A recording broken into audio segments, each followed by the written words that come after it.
हैं राजस्थान सरकार के, जो कोटा में टीएम भी रह चुके हैं। उन्होंने मुझे फ़ोन किया कि मैं चाहता हूं कि आप भी इस प्रक्रिया में हमारी हेल्प करें बच्चों के लिए। मैंने कहा, अब जिस दिन कहेंगे मैं आ जाऊंगा, जो कहेंगे मैं कर दूंगा, आप बताइए क्या करना है। बोले, कोटा में बहुत सारे बच्चे हैं, हम चाह रहे हैं कि उनसे आप बात करें। मैंने कहा, एकदम आ जाऊंगा, लेकिन अगर आप मेरी सलाह माने तो उनके पेरेंट्स से बात करवाइए, क्योंकि ये दिक्कत बच्चों की नहीं है, ये दिक्कत पेरेंट्स की है। तो उसके बाद से वो प्रोग्राम बन नहीं पाया, क्योंकि पेरेंट्स को बुलाना भी आसान काम नहीं है। बच्चों को तो घेर घार के बिठा सकते हैं, पेरेंट्स को आप कैसे बुलाए। लेकिन फिर पेरेंट्स की बात होते होते बात हुई कि थोड़ा सा बिजनेस इथिक्स से बात करेंगे, थोड़ा सा सुयश जी की विशेष इच्छा थी कि एम्पैथी पर बात करें, जो आजकल समाज में कम हो रही है। तो अंत में ये हुआ कि सर आप बस आ जाइए, इन्हीं सबका मिला जुला के हलवा बना दीजिएगा, और बेसिकली हम आपको सुनना चाह रहे हैं, और कोई खास टॉपिक से मतलब है नहीं, बस आप आ जाइए और कुछ कुछ बातें अच्छी अच्छी कर लीजिए, बस इतना ही पर्पज़ है। तो फिर मैं उसी इरादे से आया हूँ।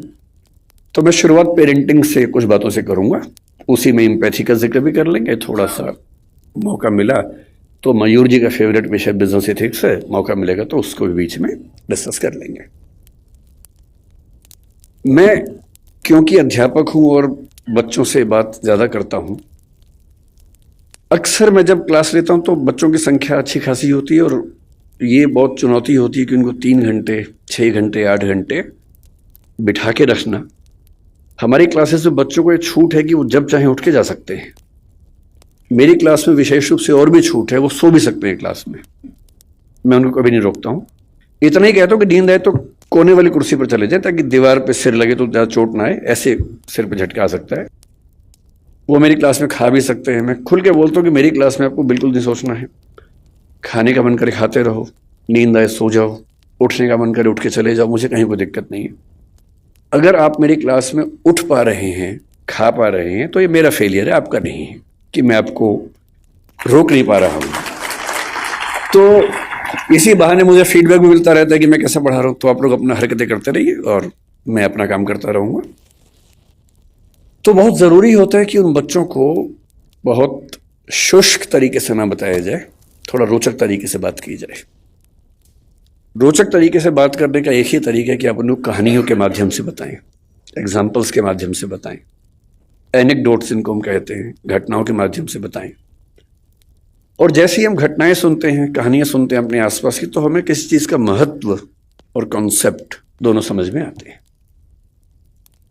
मैं जहां से ये बात करना शुरू करना चाहता हूं वो ये है कि पेरेंटिंग के नज़रिए से हमारा समय दुनिया के इतिहास का सबसे मुश्किल समय है। पेरेंटिंग हमेशा मुश्किल रही है। मेरी राय में इस दुनिया का सबसे मुश्किल काम माँ होना है, बाकी सारे काम आसान हैं। माँ बन के अपने बच्चे को पालना इतना मुश्किल काम है। मतलब बाप लोग जाते हैं, बिजनेस करते हैं, पैसा कमाते हैं, सब कुछ करते हैं, बड़ी बात है, वो भी छोटी बात तो नहीं है। लेकिन उससे ज़्यादा मुश्किल है एक छोटे बच्चे के साथ 24 घंटे गुजारना, बिना क्रोधित हुए गुजारना, उसकी हर तरह की जिद, हर तरह की छटपटाहट, बेचैनी को झेलते हुए गुजारना, अपने जो करियर हो सकता था उसको दांव पे लगा के उसकी ज़िंदगी को संवारना। एक छोटा बच्चा एक स्टार्टअप जैसा होता है, क्योंकि जैन समुदाय है इसलिए मैं ऐसी भाषा ज़्यादा बोल रहा हूँ। एक स्टार्टअप जैसा है, आप उस पर 15, 17, 18 साल इन्वेस्ट करेंगे, बहुत सारी पूंजी खर्च करेंगे, समय खर्च करेंगे, तो जाके उसकी वैल्यूएशन बनती है। और नहीं तो जैसे स्टार्टअप्स फेल होते हैं, 1000 में से एक आदि पास होता है, बहुत सारे स्टार्टअप फेल होते हैं। तो ये परवरिश की दुनिया में भी होता ही है। जब मैंने कुछ घटनाओं की खोज की कि आजकल के चैलेंजेस क्या हैं, तो मैं घटनाएं पढ़ के बहुत घबरा सा गया। फिर मैंने कारणों की खोज की। मैंने देखा कि पिछले केवल 6 महीने की अगर मैं बात करूं या 2-3 साल की बात करूं, तो ये घटना कि किसी पेरेंट ने अपने बच्चे को मार ही दिया, किसी भी दौर की तुलना में ज्यादा हो रही है। फेलिसाइड एक शब्द होता है साइकोलॉजी में। फेलिसाइड का मतलब है अपने बच्चे को मार देना। फेलिसाइड जिस गति से हमारे समाज में इस समय है, उतना किसी दौर में नहीं था। आज के ही अखबार में एक खबर मैंने पढ़ी, परसों की खबर है। कर्नाटक का एक जिला है, उत्तरी कन्नड़ बोलते हैं उसको। एक माँ अपने बच्चे से इतनी परेशान हो गई, 6 साल का बच्चा था, ठीक से सुन नहीं सकता था, ठीक से बोल नहीं सकता था, कि अंत में उसने क्या किया, परसों एक नदी में जहां बहुत सारे मगरमच्छ थे अपने बच्चे को फेंक दिया। और जब खबर मिली प्रशासन को, प्रशासन गए, तब तक बच्चे का मतलब जो डर था वो हो चुका था, उसकी मौत हो गई थी। तो मैं सोच रहा था कि इतनी क्या बेचैनी हो गई होगी, ऐसा क्या हो गया होगा। फिर मुझे ध्यान है कि आज से करीब 4 महीने पहले गोवा और बेंगलोर के बीच का एक केस बड़ा प्रसिद्ध हुआ था। एक महिला जो एक AI स्टार्टअप की फाउंडर थी, CEO थी, उसने अपने 4 साल के बच्चे को मार दिया, ऐसा आरोप है, और वो अभी जेल में है। हम सोचते हैं कि हमारे देश में ही हो रहा, नहीं, दुनिया भर में हो रहा है। न्यू जर्सी का एक केस पिछले 20 दिन से काफी पॉपुलर हो गया है। 3 साल पहले एक फादर न्यू जर्सी अमेरिका में था, 6 साल का बेटा है, थोड़ा मोटा है। अच्छा, पेरेंट होना बड़ा मुश्किल काम है, क्योंकि आप बचपन में खुद प्रतिस्पर्धाओं में लगे रहते हैं और पेरेंट बन के एक नए किस्म का कंपटीशन हो जाता है।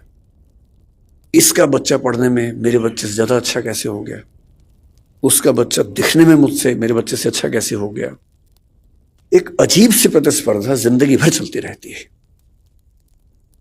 इसलिए पेरेंट होने में बहुत पेशेंस चाहिए, क्योंकि आपका बच्चा वैसा होगा नहीं जैसा आप चाहते हैं। हम सब डिजाइनर बेबी चाहते हैं, ऐसा बच्चा लंबा इतना हो, सुंदर इतना हो, इतना स्मार्ट हो, पढ़ने में तो ऐसा हो कि सबको पीछे कर दे, समझदारी में तो अलग ही लेवल का हो, उसके बाद भी आज्ञाकारी इतना हो कि हमेशा पैर ही छूता रहे। ऐसा कॉम्बो है नहीं दुनिया में कहीं भी, और ऐसे कॉम्बो आप भी नहीं थे अपने पेरेंट्स के सामने। जब आप नहीं थे अपने पेरेंट्स के सामने, तो आप कैसे उम्मीद कर सकते हैं कि आपके बच्चे वैसे कॉम्बो बनेंगे? नहीं बन सकते। तो आपका बच्चा शायद पढ़ने में अच्छा होगा लेकिन थोड़ा मोटा होगा, पढ़ने में खराब है लेकिन दिखने में सुंदर है, दिखने में सुंदर हो गया, पढ़ने में भी अच्छा हो गया, पर बदतमीज है। कहीं ना कहीं तो मामला फंसेगा ही। और जब तक मामला घर के अंदर है मैनेज हो जाता है, जब बाहर जाने लगता है तो बड़ा पेशेंस चाहिए। लोग मजाक बनाएंगे आपके बच्चे का, 10 लोग आपके सामने चिढ़ा के बोलेंगे तुम्हारा बच्चा जो है ना देखने में भद्दा लगता है, आपका खून जल जाता है उस समय, अहिंसा का विचार हट जाता है उस समय। मन करता है कि अभी तो हिंसा हो ही जाए, बाद में अहिंसा देख लेंगे, ऐसा मन में आता है। स्वाभाविक सी बात है, सबके मन में आता है। तो उस आदमी के साथ जो हुआ न्यू जर्सी में, उसका बच्चा थोड़ा सा मोटा था। बहुत लोगों के बच्चे मोटे होते हैं, अमीर समाजों में ज्यादा है, अमेरिका में ओबेसिटी ज्यादा है, यूरोप में ज्यादा है। मेरा ख्याल है कि भारतीय समाज में जैन परिवारों में दिक्कत थोड़ी ज्यादा होगी, क्योंकि जैन समाज भारत का सबसे अमीर समाज है, तो ये खतरा ज्यादा है। सीधी सी बात है, ये खतरा ज्यादा है, क्योंकि जहां एफ्लुएंस ज्यादा है, पैसा ज्यादा है, सुविधाएं ज्यादा हैं, वहां ये खतरा ज्यादा है। सिंपल सी बात है। तो वो पेरेंट ऐसा था, बाप, एक दिन उसको शायद किसी ने कह दिया होगा तुम्हारा बेटा बहुत मोटा है, तो उसे गुस्सा आ गया। 6 साल का बेटा, उसने बेटे को पकड़ा कि चलो जिम चलो मेरे साथ। बेटे ने कहा पापा क्यों ले जा रहे हो, लेकिन उस समय उसको बचाने वाली माँ घर में नहीं थी, तो बाप घसीटता वो ले गया जिम उसको, और ट्रेडमिल चलाए कि चलो दौड़ो इस पे। ट्रेडमिल तेज कर दिया, बच्चा पूरी ताकत से दौड़ रहा है लेकिन नहीं दौड़ पा रहा, धम से गिरा नीचे। बाप ने 2 झापड़ मारे, फिर चढ़ाया ट्रेडमिल के ऊपर। 5-6 बार वो गिरा, और ऐसा गिरा कि उसकी मौत हो गई।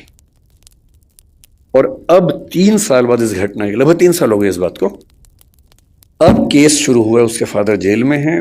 30 साल की सजा का प्रस्ताव दिया गया सरकार की ओर से, क्योंकि वहां प्ली बार्गेनिंग होती है कि इतनी सजा ले लो तो केस नहीं चलाएंगे, नहीं तो केस चलाएंगे। तो उसने कहा कि मैं सजा नहीं मांगूंगा, तो केस चल रहा है, बाप जेल में। ये घटनाएं इतनी मात्रा में पहले नहीं सुनी जाती थी। पहले किसी माँ का अपने बच्चे को मारना केवल एक स्थिति में होता था कि माँ अविवाहित है, वो ऐसी स्थिति में फंस गई है कि कुछ कर नहीं सकती है, उसके लिए जिंदा रहना मुश्किल है, तब भी वो मारती नहीं थी, कहीं छोड़ देती थी, भाग जाती थी। ऐसी ये घटना में कबीरदास का इतिहास हम पढ़ते हैं। यहूदियों के जो प्रवर्तक हैं हजरत मूसा, उनका इतिहास भी ऐसा है। उनकी माँ ने भी उनको इस तरह से एक नदी के पास छोड़ा था और फिर वहां से जो राज परिवार था उसने उसको अपना लिया था। ये घटनाएं बढ़ रही हैं, इसका मतलब पेरेंट्स का जो पेशेंस का लेवल है वो दुनिया के इतिहास का सबसे कम इस समय हो चुका है।